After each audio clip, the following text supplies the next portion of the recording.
સુરત મહાનગરમાં અડાજણ વિસ્તારમાં આજે Ryan international school દ્વારા રમતગમત અને ખાસ કરીને દોડ સ્પર્ધાનું આયોજન કરવામાં આવ્યું છે। આજે જ્યારે આદરણીય પ્રધાનમંત્રી નરેન્દ્રભાઈ મોદી સાહેબનું સપનું વિકસિત ભારત, આખું વિશ્વ પછાત દેશ, અર્ધ વિકસિત દેશ અને વિકસિત દેશના એની પરિભાષામાં વર્ગીકરણ અને વેચાયેલું છે।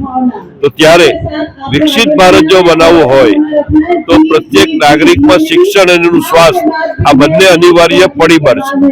જો વ્યક્તિ શિક્ષિત ન હોય તો પણ રાષ્ટ્ર વિકાસ કરી શકતું નથી, જે વ્યક્તિની તંદુરસ્તી પણ સારી ન હોય તો પણ વિકાસ કરી શકતું નથી।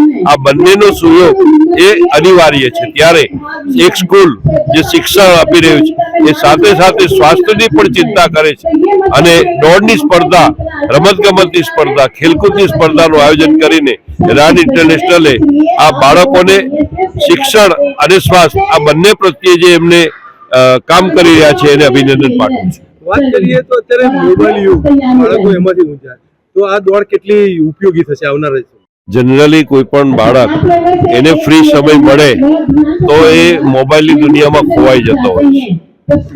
મોબાઈલની દુનિયામાંથી બહાર કાઢવા માટે અલગ અલગ ક્ષેત્રના અલગ અલગ કાર્ય એને સોંપવા પડે।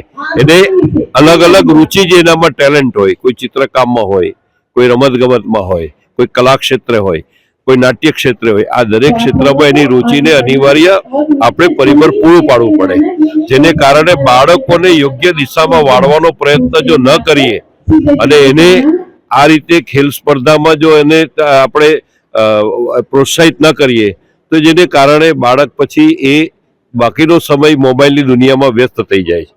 એમાંથી દૂર રાખવા માટે અનેક પ્રવૃત્તિ જરૂરી છે, જેને કારણે એ મોબાઈલની દુનિયામાંથી બહાર નીકળીને વાસ્તવિક જીવનમાં આવે એના માટે પણ આ ખૂબ અનિવાર્ય છે। હું કિરણ પટેલ, રાયન ઇન્ટરનેશનલ ગુજરાત બોર્ડના આચાર્ય છું। આજે શું કાર્યક્રમ રાખવામાં આવ્યો શાળા દ્વારા? કેટલા બાળકોએ ભાગ લીધો હતો અને આનો ઉદ્દેશ્ય શું?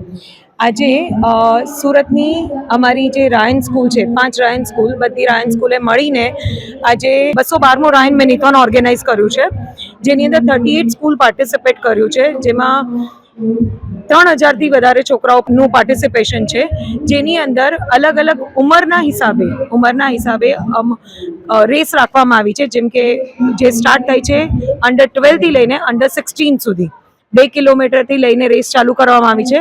આનો ઉદ્દેશ્ય, આનું મહત્વ ખાલી એટલું જ છે કે જેનાથી બાળકો વિદ્યા સાથે, ભણતર સાથે સ્પોર્ટ્સમાં પણ એ લોકોનો ઇન્ટરેસ્ટ વધારે। કેટલી શાળાઓએ ભાગ લીધો? 38 શાળાઓએ ભાગ લીધો છે। તૈયારી કરતા ક્યારથી લાગી જાય છે આપનો પરિવાર, રાયન પરિવાર ક્યારથી લાગી?